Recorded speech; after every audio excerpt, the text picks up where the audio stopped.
Yeah, yo, Counterattack podcast with myself, Daps. No Spence, no Lamin. Spence was meant to be here this week, but where we changed today, he couldn't be here. Lamin had something to do with his kids, I think. His football kids. He obviously ain't actually got kids. But guys, keep liking, subscribing, sharing. Excellent feedback. It's not just me today. We have a very special guest with us. Someone I go way back with. Jeez, how far? Way back. I don't even know. How old was I when I was at Potters? I'm 32 now, flipping out. Your age quickie? I'm 32, bro. Imagine that. I was at Potters when I was about 19, 20. Wow. Like I've aged. Years. 12 years, man. Yeah. Do you know what I mean? So flipping. When you was a young whippersnapper, just starting your out there in the big wide open I world. know, man. And you're a very, very good friend of... You know what? Rest in peace, Steve Brown. But, you know, to this day, I always tell people he's one of my best coaches. Yeah. Not just because... He was more than a coach. Yeah, do you know what I mean? Yeah. He did a lot. Yeah, it's just... He gave up so much for so many. Yeah, man. He did a lot. He did a lot. But yeah, rest in peace. But how are you, man? Oh, sugar, we hadn't even said who we got. Well, to be fair, you told everyone who you haven't got. And I'm feeling like, wow, what is it just why? No one wants to come out for me. I can't be that big. Yeah. No. We got Troy Townsend. Troy, how are you, man? I'm good. It's been a week already. But you know, I'm blessed. I can't deny that. Looking forward to this. Looking forward to just rapping and just giving you a little insight into what I am and what I do. But yeah, all good. Yeah, what is it that you do for people that don't know you? Hat on, hat off. So I work for Kick It Out, and many will know or many criticise because we're football's anti-discrimination organisation. So we challenge the very aspect of racism and discrimination. And while it continues to exist, massively, to be honest with you, we're the easy target to get knocked and people throwing allegations at us that we haven't eliminated racism in football. And that's quite tough to take sometimes because the amount of work, you know, if we're talking about me personally, that I do to educate within the game, around the game, and then to also challenge the game to be better on this topic, then, you know, sometimes I take things personally when people start to criticise from a position of lack of knowledge. So I've been there for 8 years. It's been a challenging 8 years. It's been 8 years of, you know, players refusing to wear T-shirts or players' lack of understanding and appreciation of what we do provide away from just the T-shirt. And then obviously more prominence of late because of the incidents of just being right in our face, you know, from Raheem Sterling to a banana on the football pitch at Aubameyang. Okay, right. So there's just so much to unpack here. Isn't it? So, incident number, let's just say Aubameyang, gets thrown on. To the naked eye, it might seem that nothing gets done about that, and you know you might get a little report here and there, a couple of Instagram pages, but nothing actually gets done. That what can you actually do about that? You know, it's interesting you pick that one because that one was a week before the Raheem Sterling incident at Chelsea that obviously exploded because of Raheem's Instagram post and the impact that he had in calling out the media.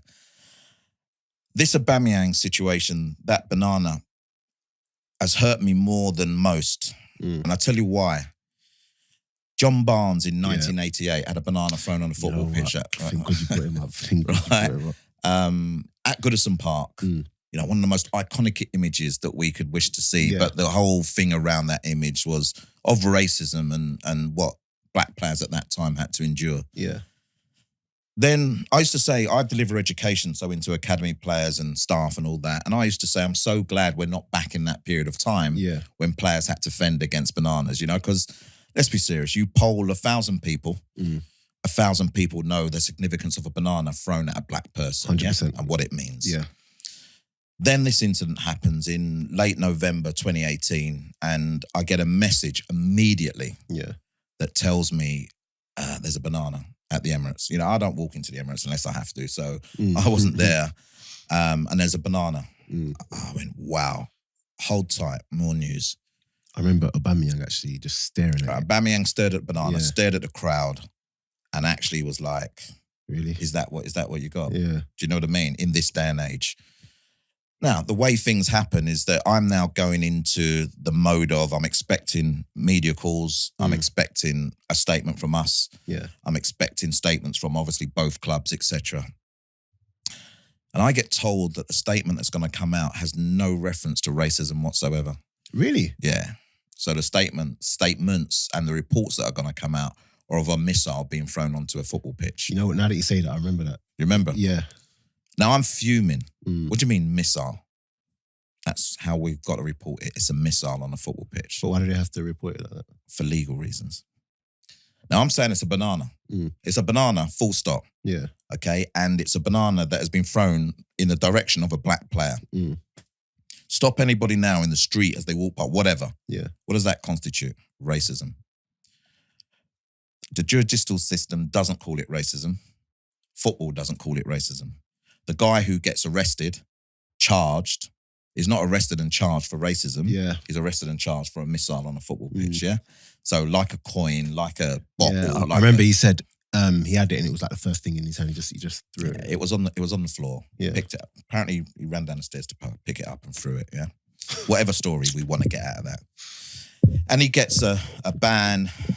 Is it lifetime? A fine. He gets a ban from the club. Oh, okay. A fine, £500 odd, with an extra £100 thrown in case there was racism behind it. In case. In case.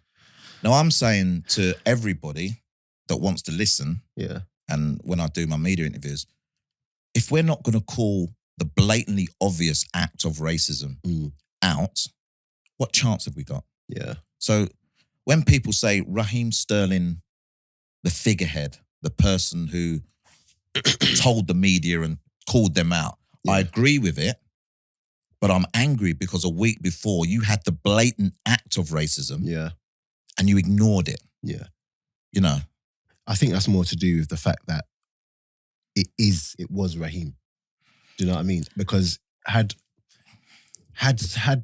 it not been done to Raheem, had it been done to like a lesser player, I don't think anyone would have picked it up. I agree with you. And also because in the crowd, you could actually see. And now it's got to the point where unless you're seen to say something. But you know he's got off with it. You know that, don't you?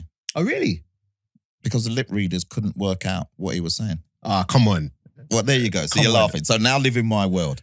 Come on. Obviously, when things explode, people have an opportunity to create a story. Yeah. So actually, no one actually knows what he said, yeah? But we know, don't we? Because we're looking in the crowd, we're seeing it, we're seeing the anger, we saw the reaction. Yeah. And Raheem says, I've heard all this before. Yeah. But he comes up with a story that says he was saying mank and gets away with it. Yeah. The incident more recently, Manchester City, Man United, Fred being... I don't know this one. The Manchester derby? I don't know this one.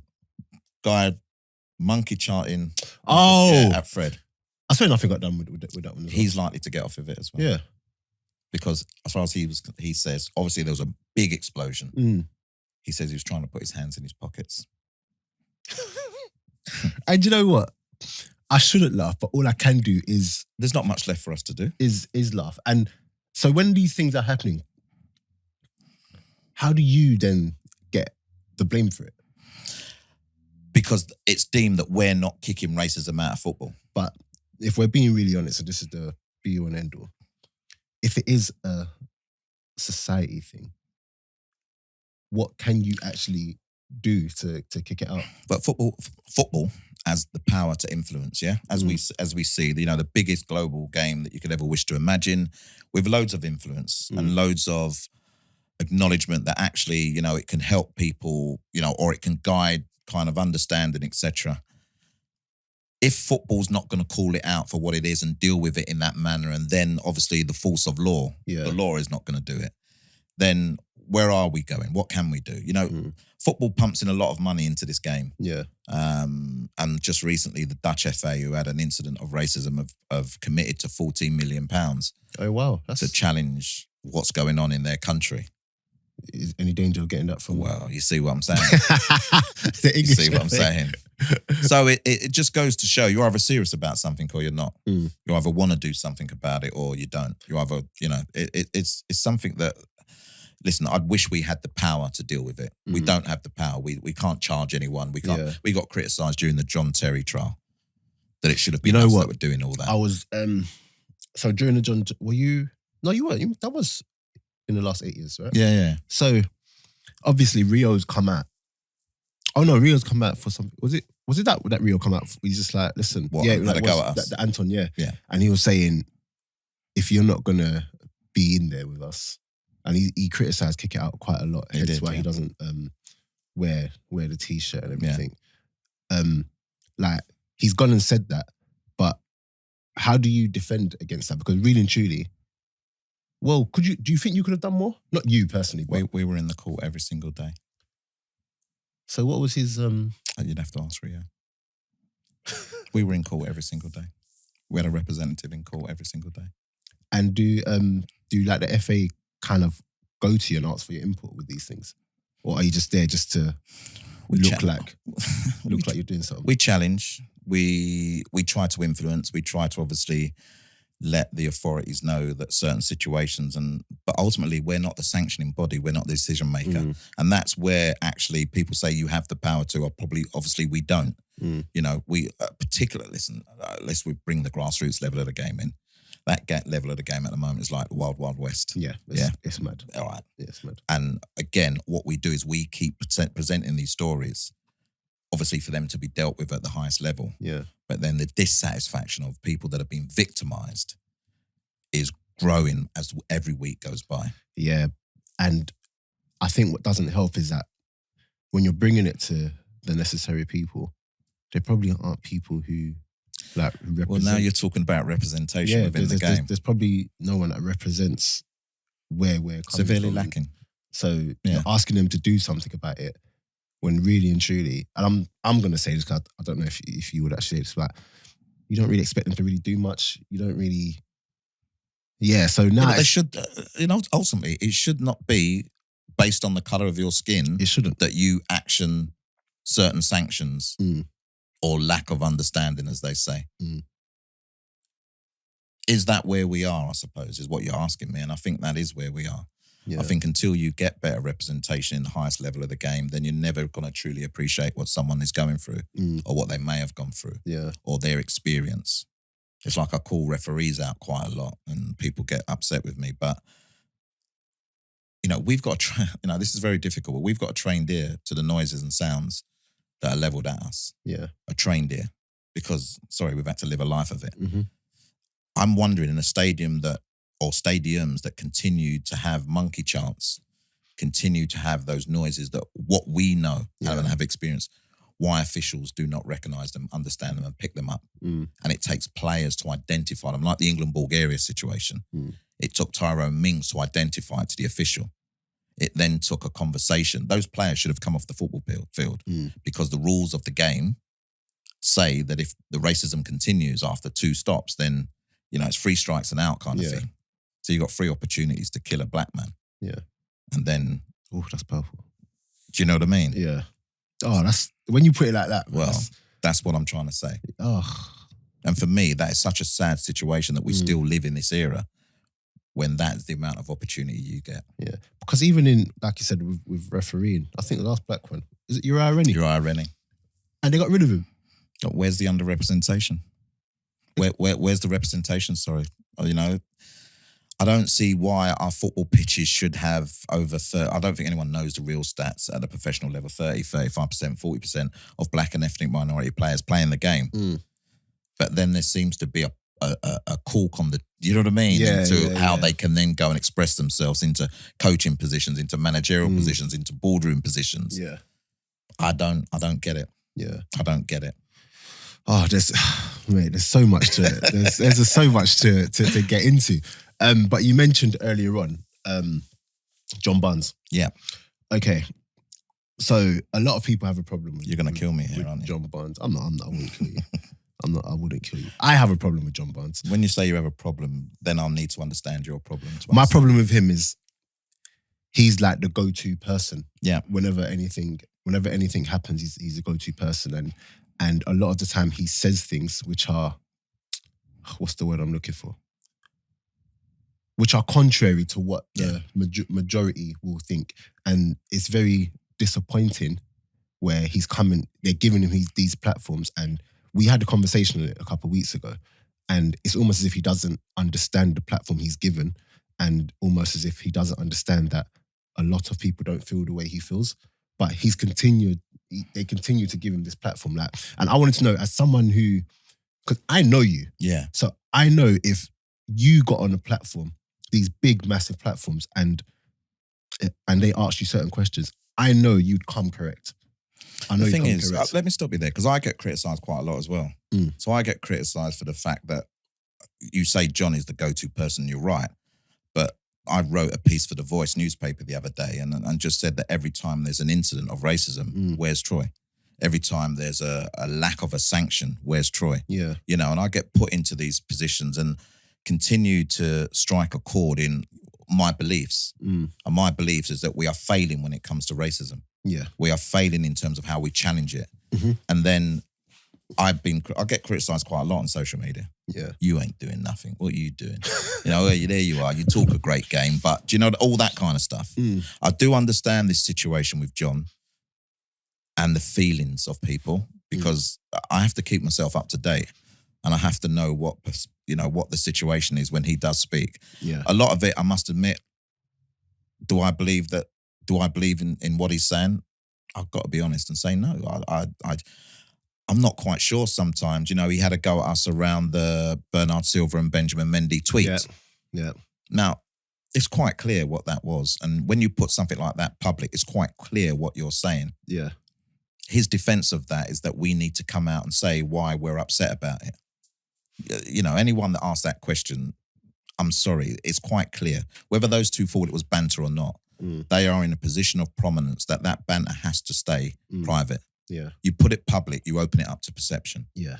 And that's as simple as that. You know, how many times have we had reference to us about big lips, big bellies, you know, red lips? And so when someone puts it out there, you can't challenge that narrative, because that's a stereotypical opinion that we've had to, that's existed with us for how many years? Too many to mention. I can't even count that far. But when you then renegade against that, it's obviously that you're going to come into the public light and think, but hold on, aren't you one of the people that actually was challenging racism way back when? So I can understand the public wave of opinion on that. Yeah. You know, because he's held in high esteem. And, you know, I'm sorry, but in this industry, black people are struggling at the moment. But, we're just jumping everywhere. But no, but you know what it is? Because there's so much. Yeah. And it's not something that can be unpacked in one without doubt. In one podcast. So we talk about we're so represented in the media and everything. But how does that then also change? Because my thing is that a lot of the people, when they do get certain black people there, you've got to kind of play the game. You've got to play the game, which if you're willing to do that, are you the right black person to even be there anyway? Do you get what I'm saying? And this ain't me going against anyone or criticizing anyone or whatever, but if we're going to be represented, they have to represent us properly and not do it in a way where it just ticks boxes. Because I've seen when there's certain things where, just for example, Graham Souness might say something about, let's say, like a Pogba or something, and there's no one there to actually be like, that's wrong what you're saying. You can't actually say that. Do you get what I'm saying? It's almost as if you have to just go along with the narrative. I'm tired of those conversations now. You know, you bring up Pogba and Pogba's not even playing. You bring up Pogba and Pogba is doing whatever most other players are doing. But because he's Paul Pogba, you feel that it's a topic of conversation every single time. Man United lose, it's Pogba's fault. Man United knocked out of a competition, it's Pogba's fault. Man United are having a bad run and the manager says it's Pogba's fault. It's lazy. It's the identification of one player because it suits your topic agenda, rather than actually, let's focus in on the other, how many individuals that are playing in the team. And playing poorly. Yeah, and I just think that they have an issue with Pogba. Why? Because he's brash, he's outgoing, he has a social media platform, which many players do, by the way. And yeah, he has a agent who's very open, loud spoken, isn't he? It's so funny because we've come on to Paul Pogba and we say a lot on this podcast that it's almost as if they don't like it where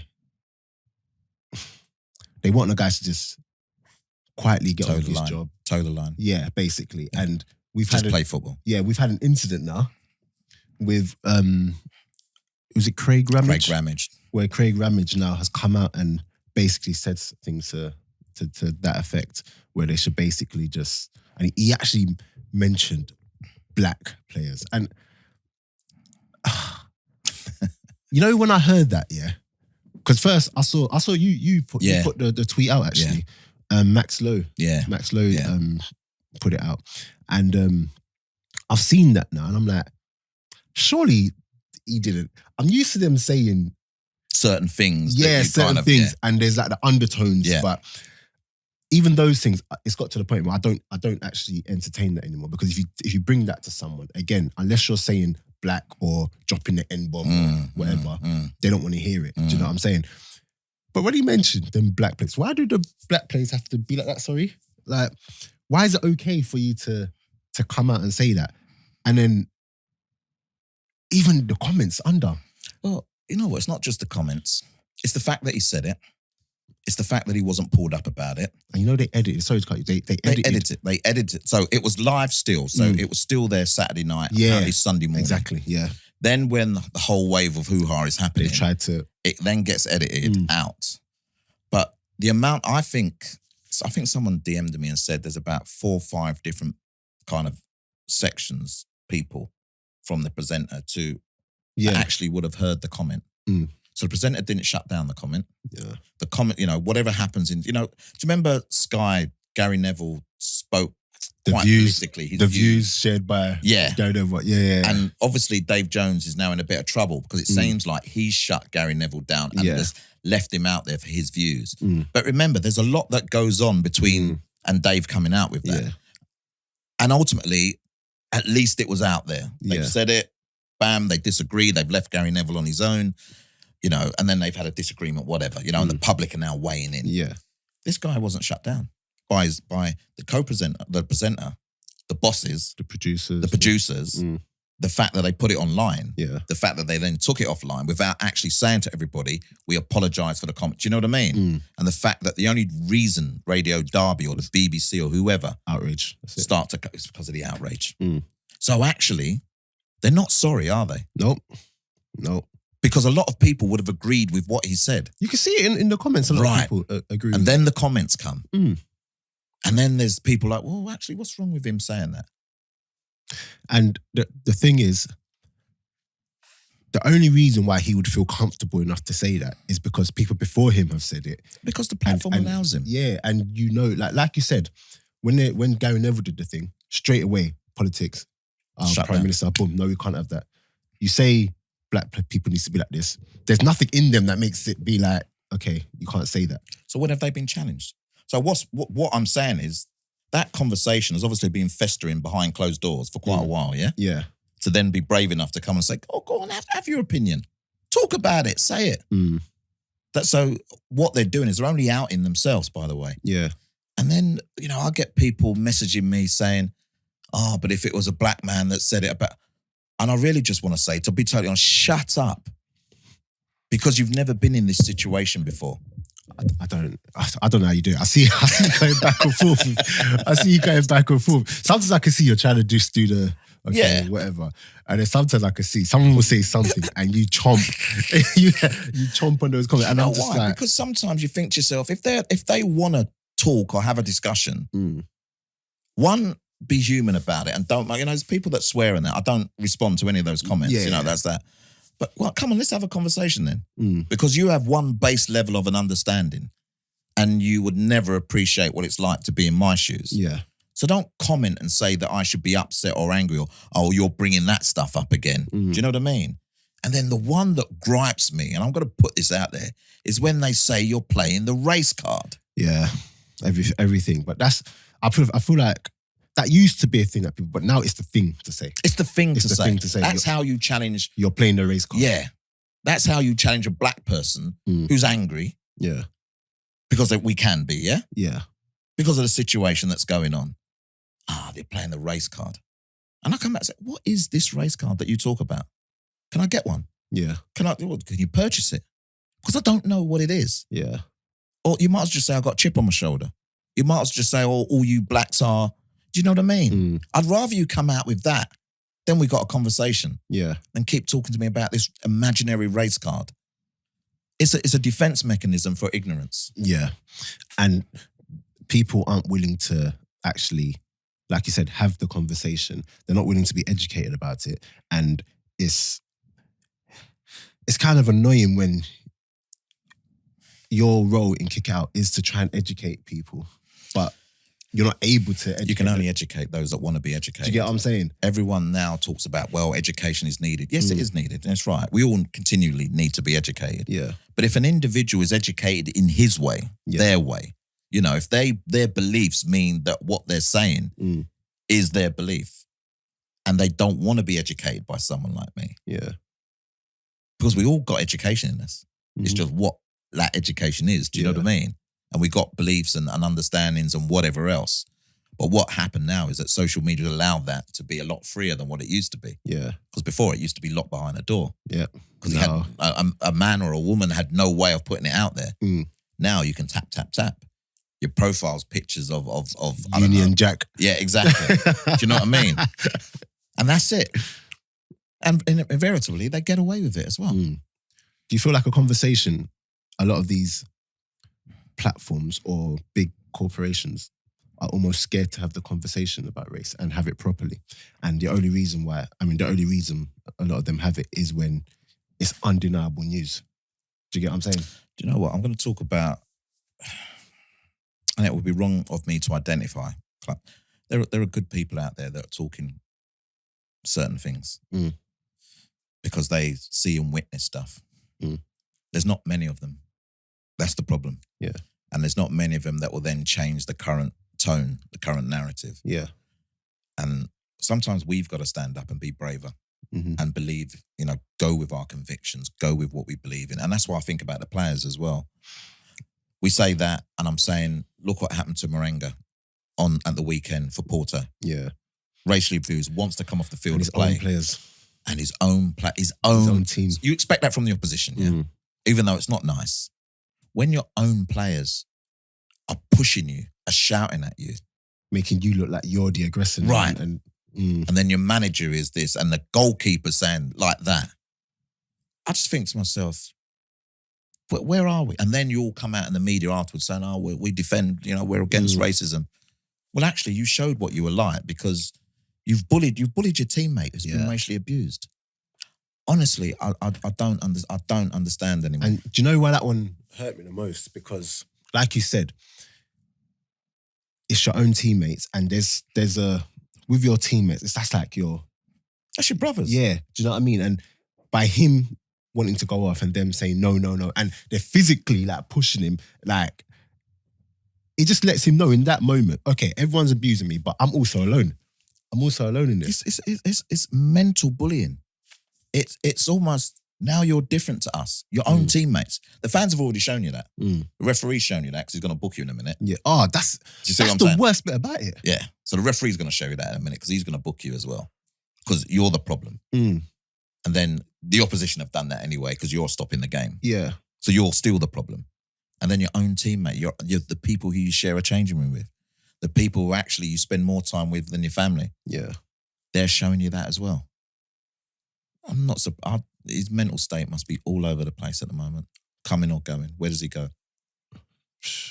And then it's one of those ones where he can't, what does he do? He can't just come and say, I want to leave because you're still under contract. Do you know what I mean? By the way, leaving now means that actually you don't play no football for a period of time. But how can he feel comfortable putting on his boots next to someone who was holding him around his neck? It's seriously, that was, I've seen that happen to Mario Balotelli earlier in the season, but not as ferocious as that, you know? Yeah, that one was violent because he was actually trying to get off the pitch. And actually, everyone why did they not just go, yeah, come on, let's go? Why did they not just go solidarity? We had something like that at my team earlier in the season, the Yeovil game. Yeah. Haringey Yeovil, where everyone walked off. But even with that, the reason I wasn't happy with the result of that one is because even though Yeovil came off as well, and just so everyone knows, Yeovil only came off because we came off. What else? They can't do anything else. Yeah, they were against it at first. But even with that one, the reason why it disappointed me and why I didn't want to see more people doing it is because Yeovil should have been kicked out. This is where you come into the controversy of the competition. Like, the reason, like, at the end of the day, all that happened, okay, the game gets replayed, Yeovil go on to win. Let me stop you there, Daps. How can a game be replayed when you have no outcome for the decision of what happened in the game that was Do you get what I'm saying? Do you get what I'm saying? So imagine if in their investigation, they decide that Yeovil are culpable for what happened and want to kick them out of the competition. Well, you can't, can you? Because one, they've beaten you. Then they've probably gone on to another game because there's still been no decision. So I don't know how that game could have been put on again without the investigation being complete. I don't know. It was, I think they got to the end of their thing and they saw that couple Yeovil fans got punished or whatever. Nothing serious. But at the end of the day, my thing is that you're never going to learn a lesson if there's no real repercussions. And if they had been kicked out of the cup, you know, a lot of the fans and everything would have been like, hold on, if this is what's going to happen to us, we're going to be... But all that happened, it got replayed. The same fans... They beat you in the replay, the same beat fans us in the replay. Up. Do you know what I mean? Do you get what I'm saying? And the players, you can see amongst the players, like, heads weren't... Like, the occasion... I was there. Yeah, like, the occasion got the better of the team. Yeah. Do you get what I'm saying? There's... Because a lot of the players, like, I've been there, innit? High, low, whatever, I've been there. A lot of the players playing there haven't experienced been that. there. Yeah. So all of a sudden, you've gone from playing in front of 300-400 people to crazy media showing up to the games. Was mad. Crazy expectations and everything. And you just expect them to just play the game. It's and like, Yeovil have been there. Like, it's not fair. They complain those conditions it was all day not long. Fair. So, I don't know. And when you see something like that, it's like, okay, he now walks off, the player on the weekend. Let's say he walks off, team walks off. What's going to happen? Like, you see, even things like the punishments, you see worse punishments for people gambling. I see worse punishment. There was a cat, right, in a Champions League night. I think it was in Germany. The cat run, I think, across the pitch and down the sideline. The fine for the home club was more than one of the fines for it. The fine was about 30 euros, 30,000 euros. Yeah. Which was more than one of the fines that there was for racism. Look at that. A cat. And when people something that's out of your control. When people say, oh, you can't judge it against, it's a cat. Yeah. Do you know what I mean? That sounds, and they're saying, oh, you know, Bulgaria, I asked for Bulgaria for me personally, get them, that's it, get them out. For the rest of the competition, get them out. You can't punish them in that way because, you know, they haven't got that kind of money and they would lose the entrance fees. And there's always an excuse for the actions of racism. There's always an excuse. And that's why I can't understand what we're doing in this country in football. Yeah. Because there's always an excuse. But yet when you want to deduct 9 points off of Birmingham City for financial irregularities, you can do that. You can do that. When you want to deduct points because Bolton have no more money and they're not paying, you can do that. But you can't do it. And that's what people say, you know, well, what are you going to do? Take points off them? What are you going to do? Chuck them out of a... Well, if that's what it takes, let's do it, no? Because right now, you've seen that it's been going on for so long. All of these fines happening, it's still happening. And it's actually getting worse. It's you know what, it's this season has just been the repetitive nature of the incidents have just been, you know, across the world. I think I'm doing something every week now. Yeah. Okay, so onto that very quickly. When it happens, so let's say like this whole Craig Ramage thing happens, do you have to take it upon yourself to do something, or are you ultimately going to get a call saying we need help here? And when you get the calls, is it usually more of a PR thing to show that we're actually doing something, or do they actually want to? I don't do PR. You I don't don't do do PR. It's not nothing. It's PR for me. No, but do kick it out, kind of. No, not necessarily. No, I mean, listen, the Max Lowe thing happened on a Sunday. I was alerted to it by a current player. I put it out there on my platform because I think people need to see it. You know, Max has done it on his Instagram. I put it on my platform. It's picked up immediately by people. Yeah. People in the press and whatever else. I then go into mode of how do I contact the player, make sure he's okay. So on a Sunday, this is happening. Yeah. So I'm speaking to agents. I've messaged the club. And I've messaged Max finally after talking to a number of people. So that evening I've messaged him. That evening he's come back. He says to me he's cool. He's happy with what he's said and what he's put out there. That's another thing, actually. And if he needs support, then he'll reach out to me. You know, and from what I understand, it was his dad that saw it. Now, all of a sudden, it's not just the player, it's now the family. Hold on a minute, this stuff now. So those words from Craig Ramage, it's not only just put out there, it's got a detrimental effect on Max and his family. And all the other black players that he's actually speaking about. You know, Jaden Bogle and, you know, how he was, you know, and then you see that he's apologised and the BBC are investigating, and then he does another apology after it was announced that he's going. And I'm thinking to myself, does someone tell him to be quiet, please? He's done the damage. Take his phone away, man. Right. No amount of apology in this situation when you specifically, you could have just said players in general there. Yep. You could have just said young players in general. And you know what? People have gone, oh, he's criticising young players, you know, and they wouldn't have seen, but he said black players. Black players. By the way, who's he? So, you know what? I feel in that situation, I actually feel for the football club because obviously they've now, an ex-player, by the way. Yeah, he is an ex-player. He's an ex-player of the football club. So, you know, things like that, they come out in the open for a reason. And they come out in the open because those conversations are being had behind closed doors. Yeah. And what you're doing, you still think you're behind closed doors and you're saying these things publicly. I mean, we could only hope. And to be honest, if I'm being really, really, really honest, it doesn't, I believe the change won't come from asking the FA to do something or whatever. I believe the change will come from us forcing it to happen. That's what I was trying to say earlier, yeah. Yeah, so if we have the platforms, and it's not like back in the day where they're the players had to be quiet. Whatever. Yeah. Players had to, like, just accept. Yeah. Very quickly, though, Max Lowe talking about it, is there still that fear that if we talk about this, we kind of get blacklisted? Because, you know, a lot of the time you hear players talking about racism and things that they've endured. It's when they're basically at the end, which is why it was so big that Raheem Sterling did it. Yeah, but no, because I think in this situation it's different. Because like I said, Max has called it out because he said he cannot keep quiet when he's been targeted like that. Yeah. And the target is so blatant. There's no grey area in this. Yeah. That's what I said to you. He didn't say young players. He said black players. You know, so there's no grey area. So I think in that situation, you kind of, he's and listen to me saying this, but he's almost safe in the grounds that the man has called him out. So it's a personal attack. Yeah.